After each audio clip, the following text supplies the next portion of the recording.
నమస్తే welcome to business weekend. ఫిబ్రవరి 1న పార్లమెంట్ లో కేంద్ర బడ్జెట్ ప్రవేశపెట్టేందుకు ఆర్థిక మంత్రిత్వ శాఖ సన్నాహాలు చేస్తోంది. బడ్జెట్ కు సంబంధించిన లాంఛనాలన్నీ మార్చి 31వ తేదీకి పూర్తి చేసేలా ప్లాన్ చేసింది. బడ్జెట్ తేదీని కూడా నెల రోజుల ముందు జరిపేలా వ్యూహం సిద్ధం చేసింది కేంద్రం. బడ్జెట్ లో ప్రణాళిక వ్యయం, ప్రణాళికేతర వ్యయం అనే వర్గీకరణను పూర్తిగా తీసివేసి వాటి స్థానంలో ఆదాయం, వ్యయం మాత్రమే ప్రవేశపెట్టబోతున్నట్లు ఆర్థిక శాఖ కార్యదర్శి శక్తికాంత దాస చెప్పారు. రైల్వే బడ్జెట్ ను సాధారణ బడ్జెట్ లో కలిపివేయడం ఈసారి అతిపెద్ద మార్పుగా చూడాలి.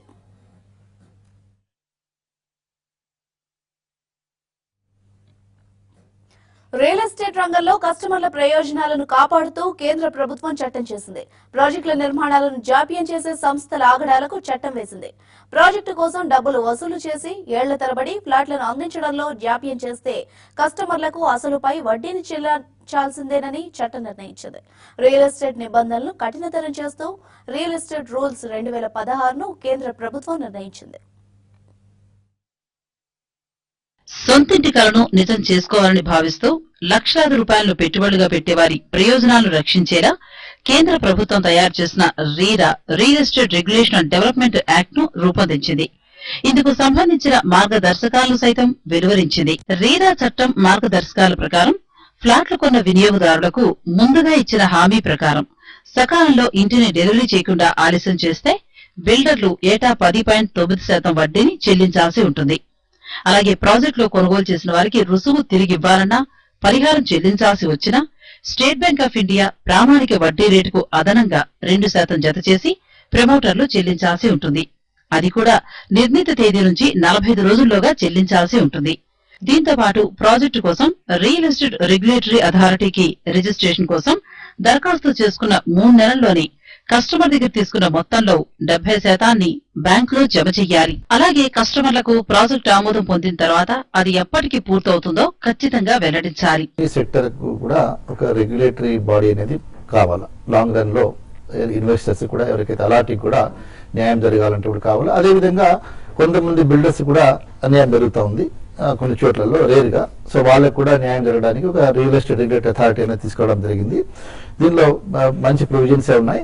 కానీ కొంతవరకు ఏంటంటే కొన్ని ఇబ్బందులు ఉండే అందులో ఇంతకుముందు డ్రాఫ్ట్ మనకు యాక్ట్ వచ్చిన తర్వాత డ్రాఫ్ట్ రూల్స్ ఇచ్చారు, తర్వాత డ్రాఫ్ట్ అగ్రిమెంట్ కూడా ఇచ్చారు సజెషన్స్ కు.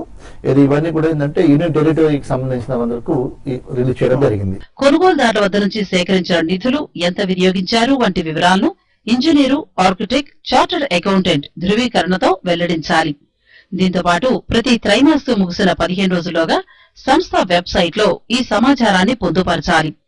అపార్ట్మెంటు స్థలాల్లో ఎన్ని బుక్ అయ్యాయి, నిర్మాణం ఏ స్థాయిలో ఉంది, ఏ ఆమోదాలు లభించాయి, ఏ మార్పులు చేస్తున్నారు వంటివి తెలపాల్సి ఉంటాయి. ప్రాజెక్టు కనుక ఆలస్యం అయితే అందుకు సంబంధించిన నిర్దిష్టమైన కారణాలను తెలపాల్సి ఉంటుంది. ఈ యొక్క ప్రాజెక్ట్ వివరాలు, తర్వాత మన బ్యాక్గ్రౌండ్, ప్రమోటర్ బ్యాక్గ్రౌండ్, ఎన్ని అపార్ట్మెంట్స్ కడుతున్నావు, ఏరియా ఏంది అని టోటల్ గా ఇచ్చిన తర్వాత మనం ఇచ్చే స్పెసిఫికేషన్ ఏంది, అమ్యూనిటీస్ ఏంది, అవన్నీ ఇచ్చిన తర్వాత వాళ్ళు రిజిస్టర్ చేస్తారు. ఆ రిజిస్ట్రేషన్ చేసిన తర్వాతనే మనం మార్కెట్కి పోవడానికి ఆస్కారం ఉంది. అదొకటి. మనం ఇచ్చే అడ్వర్టైజ్మెంట్స్ కానీ, బ్రోచర్ కానీ, ఈ అగ్రిమెంట్ కానీ కూడా వాళ్ళు రెగ్యులేటరీ అథారిటీ దీన్ని క్లియర్ చేయాలి. ప్లస్ ఎవ్రీ క్వార్టర్ ఎన్ని ఫ్లాట్స్ అమ్మాము, వాటి పరిస్థితి ఎవరైనా కన్స్ట్రక్షన్ ఏ స్టేజ్ లో ఉంది, ఫోటోతో సహా, ప్లస్ ఎన్ని గ్యాలరీస్ అమ్మాము, ఎన్ని పార్కింగ్స్ అమ్మాము, ఎన్ని లెఫ్ట్ ఓవర్ ఉన్నాయనేది, ప్లస్ ఎంత అమౌంట్ మనం కలెక్ట్ చేసాము, ఎంత స్పెండ్ చేశాము, ప్లస్ ఎవ్రీ 6 months ఒకసారి ఆడిటెడ్ అకౌంట్ ఇవ్వాలి. ఈ కొత్త చట్టం ముందుగా కేంద్ర పాలిత ప్రాంతాలైన చండీగఢ్, అండమాన్ అండ్ నికోబార్, డామన్, దాద్రా నగర్ హవేలీ, లక్షద్వీప్లలో అమల్లోకొస్తాయని, ఆపై ఢిల్లీలో నెల వ్యవధిలో అమల్లోకొస్తాయని పట్టణాభివృద్ధి శాఖ తెలిపింది. అనంతరం దశల వారీగా యూపీ, మహారాష్ట్ర, హర్యానా, గుజరాత్, పంజాబ్, గోవాల్లో అమలు చేస్తామని, యూపీలో ఎన్నికల నోటిఫికేషన్ వెలువడక ముందే ఈ చట్టం అమల్లోకొస్తుందని ప్రభుత్వ వర్గాలు తెలిపాయి. కాగా ఈ చట్టాన్ని నిర్మాణ రంగ కంపెనీలు సైతం స్వాగతిస్తున్నాయి. రీరా చట్టం అమల్లోకొస్తే అంతంత మాత్రంగా ఉన్న నిర్మాణ రంగానికి ప్రోత్సాహం లభిస్తుందని, ప్రజల్లో నమ్మకం పెరుగుతుందని డెవలపర్లు భావిస్తున్నారు. ప్రజల్లోకి బాగా తీసుకెళ్లగలిగితే మంచి ఫలితాలనిస్తుందని, ప్రతి ప్రాంతంలో రియల్ బూమ్ పెరుగుతుందని నిపుణులు కూడా అంచనా వేస్తున్నారు. ఆర్బీఐ వడ్డీ రేట్లను సవరించడంతో దేశీయంగా గృహ రుణాల వడ్డీ రేట్లు దిగొస్తున్నాయి. సొంతిల్లు కట్టుకోవాలనే వారిని ఆకర్షించేందుకు బ్యాంకులు వడ్డీ రేట్లు తగ్గిస్తున్నాయి. 75 లక్షల రుణం దాటని గృహ రుణాలపై వడ్డీని 0.15% తగ్గిస్తున్నట్లు ప్రభుత్వ రంగ స్టేట్ బ్యాంక్ ఆఫ్ ఇండియా ప్రకటించింది. మిగిలిన ప్రైవేట్ బ్యాంకింగ్ సంస్థలు ఐసీఐసీఐ, హెచ్డీఎఫ్సీలు కూడా వడ్డీ రేట్లలో తగ్గింపు ప్రకటించాయి. ఈ పరిణామాలు రియాల్టీ రంగంలో ఊపును తెస్తాయని ఆశిస్తున్నారు. కొత్తగా గృహ రుణం తీసుకునే వారికి వడ్డీ రేట్లు తగ్గిస్తున్నట్లు ప్రభుత్వ, ప్రైవేట్ రంగ బ్యాంకులు వరుస ఆఫర్లు ప్రకటిస్తున్నాయి.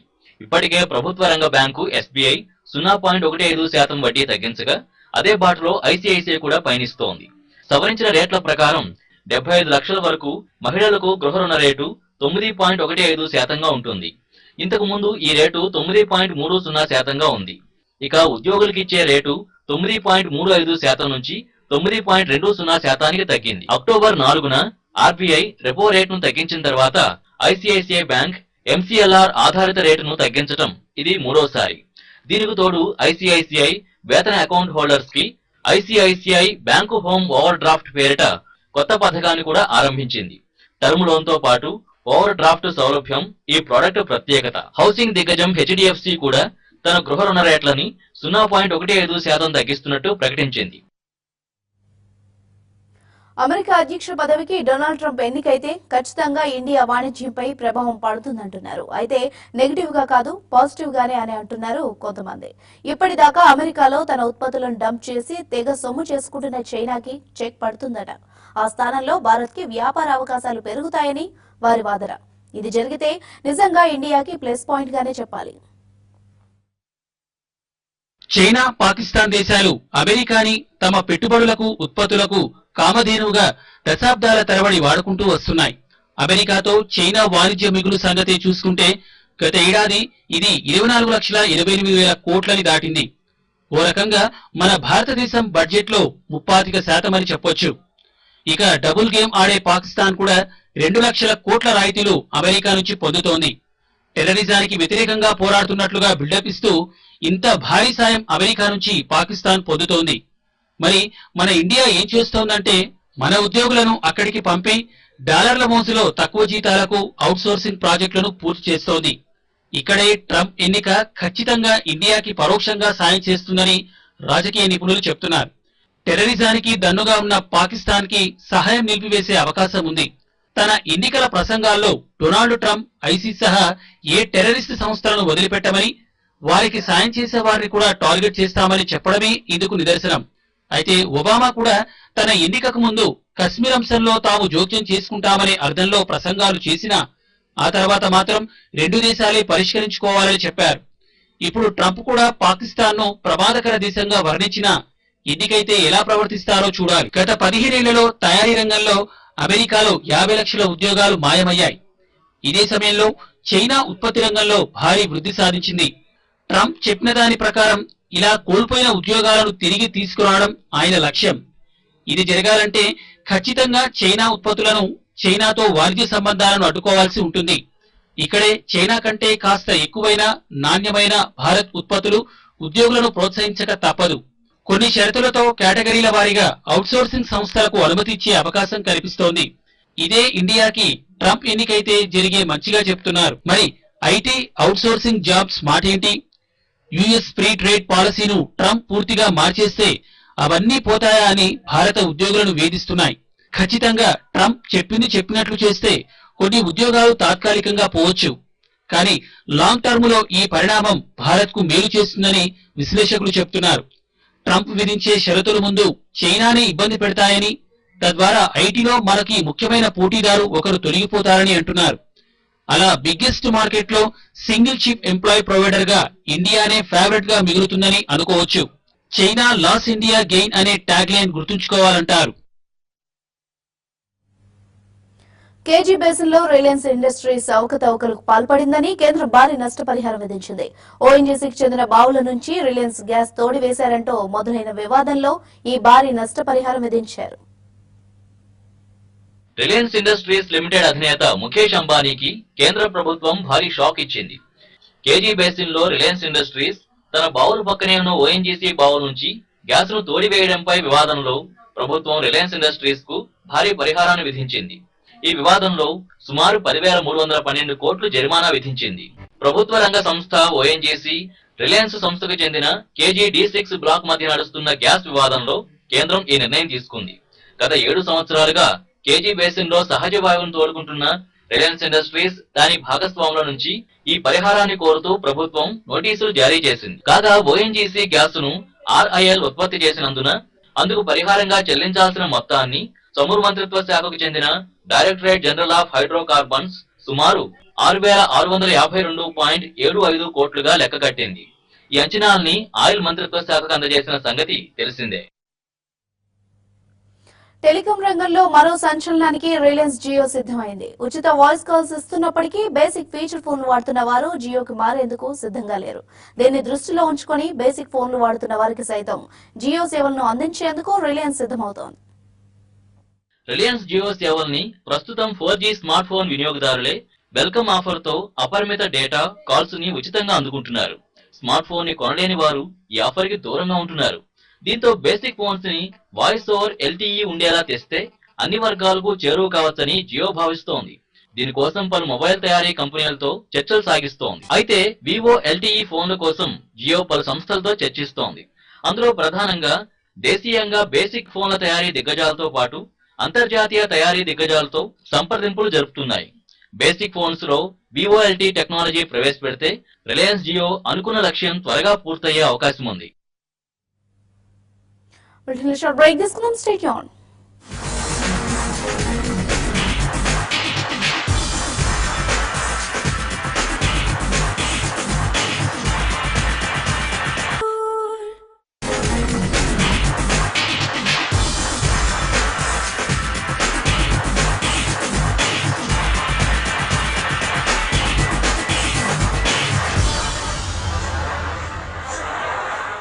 Welcome back to business weekend. Online మీడియాలో సెన్సేషన్ క్రియేట్ చేసింది TV5 మనీ. యూట్యూబ్ వేదిక ద్వారా వ్యాపార వాణిజ్య విశేషాలను అలాగే ప్రత్యక్ష ప్రసారాలను అందిస్తున్న TV5 మనీ మరెన్నో సరికొత్త కార్యక్రమాలను వేదిక అవుతోంది. తాజాగా ఫ్యాషన్ ప్రపంచంలో మారుతున్న ట్రెండ్స్ కు అనుగుణంగా ఎప్పటికప్పుడు బ్యూటీ అండ్ ఫ్యాషన్ ట్రెండ్ ను అందించేందుకు వచ్చే వారం నుంచి మరో సరికొత్త కార్యక్రమాన్ని మీ ముందుకు తెస్తున్నాం.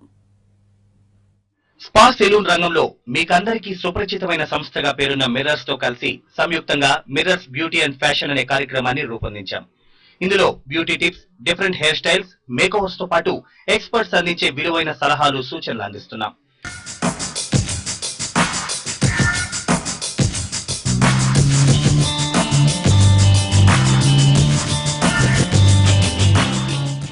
ఐశ్వర్యరాయ్ వంటి బాలీవుడ్ హీరోయిన్స్ కు డిఫరెంట్ హెయిర్ స్టైల్స్ చేస్తున్న ముంబైకి చెందిన ఫేమస్ హెయిర్ స్టైలిస్ట్ విపుల్ తో మేకోవర్స్ వచ్చే వారం నుంచి TV5 మనీలో ఎక్స్క్లూజివ్ గా అందిస్తున్నాం.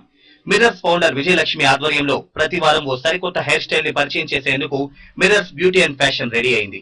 Thank you so much for TV5 Money YouTube channel for choosing mirrors. ఇంత క్రియేటివిటీ ని మేము క్లయింట్స్ కి అందించగలుగుతున్నాము అని అంటే మా సీక్రెట్, మా స్కిల్ కి ఉన్న secret is none other than Mr. Vipul Chudasama. He's trained many hairdressers in the country and చాలా పెద్ద బ్రాండ్స్ కి ఆయన ఒక పెద్ద inspiration. Not only mirrors and more loads of brands in the country, and we are so lucky to get associated with Mr. Vipul Chudasama as our creative stylist. Thank you. I mean creative director for mirrors. The beauty of this profession is that every day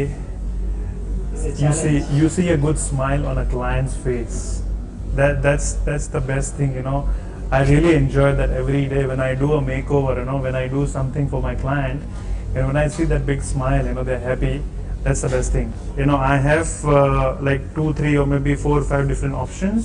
So what kind of look she or he wants to do, and particularly you have mentioned about the Aishwarya Rai Bachchan.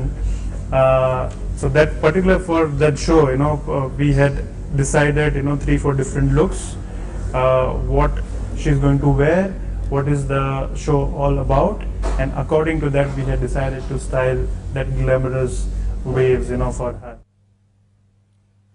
Tata group serene mystery తొలగింపు తర్వాత Tata group ప్రక్షాళన మరింత వేగవంతం చేసింది. Group మానవ వనరుల విభాగం అధిపతిగా ఎస్ పద్మనాభన్ కూడా బాధ్యతలు అప్పగించగా విదేశాల్లో సంస్థ నిర్వహణ బాధ్యతల్ని ముకుంద్ రాజన్ కు అప్పగించారు. ఇక టాటా బ్రాండ్ నిర్వహణ బాధ్యతల్ని హరీష్ భట్ స్వీకరించారు. ఈ మార్పులని స్వయంగా రతన్ టాటానే చేశారని టాక్.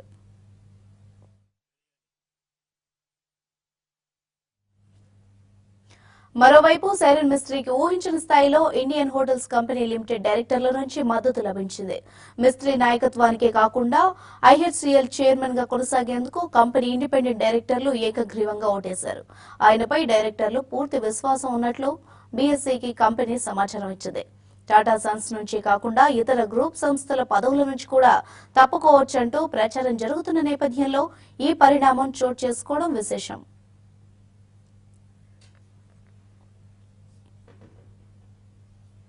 అమెరికాలో ఇన్సులిన్ సంబంధిత మెడిసిన్స్ రేటును సిండికేటే పెంచినట్లు ఆరోపణలు రావడం భారత ఫార్మా రంగాన్ని కలవరపరిచింది.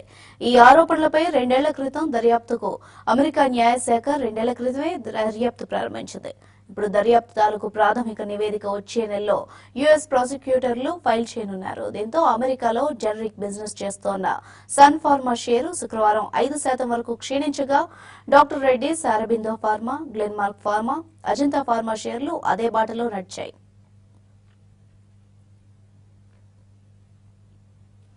జీడిపప్పు ధర కొండెక్కి కూర్చుంది. జీడి పిక్కల లభ్యత తగ్గిపోవడం, పంట దెబ్బతినడంతో పప్పు ధర అమాంతం పెరిగిపోయింది. గత ఏడాది నాణ్యత కలిగిన పప్పు కిలో 500 నుంచి 550 పలకగా ఈ ఏడాది జీడిపప్పు ధర కేజీ 1000 రూపాయలు పలుకుతోంది. దీంతో జీడిపప్పుతో చేసే వంటలు, స్వీట్ల ధరలు పెరిగే అవకాశం ఉంది. జీడిపప్పు ధర చుక్కలనంటింది. అనేక ప్రాంతాల్లో మేలు రకం జీడిపప్పు ధర కిలో 1000 పలుకుతోంది. ఈ సంవత్సరం ఏప్రిల్లో ఇదే సరుకు కిలో 700 మాత్రమే పలికింది. కానీ ప్రస్తుతం జీడిపప్పు ఉత్పత్తి కేంద్రం శ్రీకాకుళం జిల్లాలోని పలాసలో మేలు రకం కిలో జీడిపప్పు 850 రూపాయలకు పలుకుతోంది. ఈ సంవత్సరం ఏప్రిల్తో పోలిస్తే కిలో పప్పు ధర 150 వరకు పెరిగింది. జీడిపిక్కల ధర పెరిగిపోవడమే ఇందుకు ప్రధాన కారణమని పరిశ్రమ వర్గాలు చెబుతున్నాయి. ఏప్రిల్లో కిలో 105 పలికిన పిక్కల ధర ప్రస్తుతం 155కు చేరిందని జీడిపప్పు వర్తకులు తెలిపారు. గతంలో పలాస ప్రాంతంలోని జీడిపప్పు తయారీ యూనిట్లకు అవసరమైన జీడిపిక్కలు ఉభయ గోదావరి, ఉత్తరాంధ్ర ప్రాంతాల్లోనే లభించేది. ఇంకా అవసరమైతే దేశంలోని ఇతర ప్రాంతాల నుంచి దిగుమతి చేసుకునేవారు. హుదూద్ తుఫానుతో పాటు సాగు విస్తీర్ణం పెరగకపోవడం, పాత తోటల్లో దిగుబడులు క్షీణించడం వంటి కారణాలతో స్థానికంగా జీడిపిక్కల అందుబాటు గణనీయంగా పడిపోయింది. ప్రస్తుతం పలాస ప్రాంతంలోని యూనిట్లు తమకు అవసరమైన జీడిపిక్కల్లో 75% సరుకును ఆఫ్రికా, ఇండోనేషియా వంటి దేశాల నుంచి దిగుమతి చేసుకుంటున్నాయి. ఈ సంవత్సరం కేంద్ర బడ్జెట్లో జీడిపప్పులపై 5%గా ఉన్న దిగుమతి సుంకాన్ని 9.3%కి పెంచారు. వియత్నాం వంటి దేశాలు 1% వడ్డీతో పాటు జీడిపప్పు ప్రాసెసింగ్ యూనిట్లకు అనేక రాయితీలు ఇచ్చి ప్రోత్సహిస్తుంటే మన ప్రభుత్వం మాత్రం పన్నుల భారంతో పరిశ్రమ నడ్డి విరుస్తోందని వ్యాపారులు వాపోతున్నారు. ప్రస్తుతం జీడిపప్పుపై సగటున 5% వ్యాట్ అమలవుతోంది. కొత్తగా అమల్లో రానున్న జీఎస్టీ చట్టంలో మాత్రం జీడిపప్పు పైన 6% పన్ను విధించాలని ప్రతిపాదించారు. దీని వలన పన్నుల భారం మరింత పెరుగుతుందని పరిశ్రమ వర్గాలు ఆందోళన వ్యక్తం చేస్తున్నాయి. వ్యాపారం గిట్టుబాటు కాకపోవడంతో శ్రీకాకుళం జిల్లాలో ఇప్పటికే అనేక యూనిట్లు మూతపడ్డాయి. ప్రభుత్వం ఇప్పటికైనా ఆదుకోకపోతే పరిశ్రమకు మరిన్ని కష్టాలు తప్పవని పరిశ్రమ వర్గాలు ఆందోళన వ్యక్తం చేస్తున్నాయి.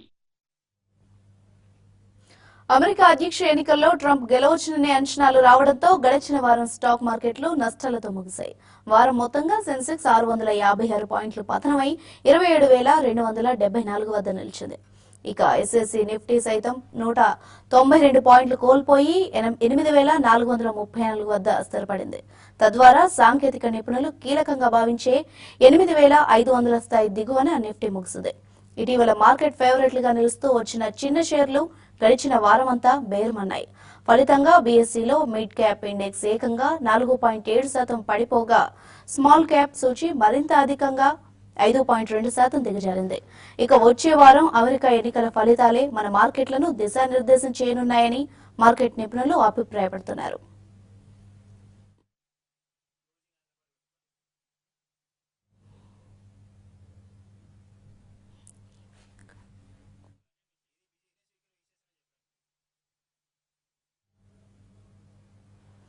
ఇవి బిజినెస్ వీకెండ్ విశేషాలు చూస్తూనే ఉండండి టీవీ 5.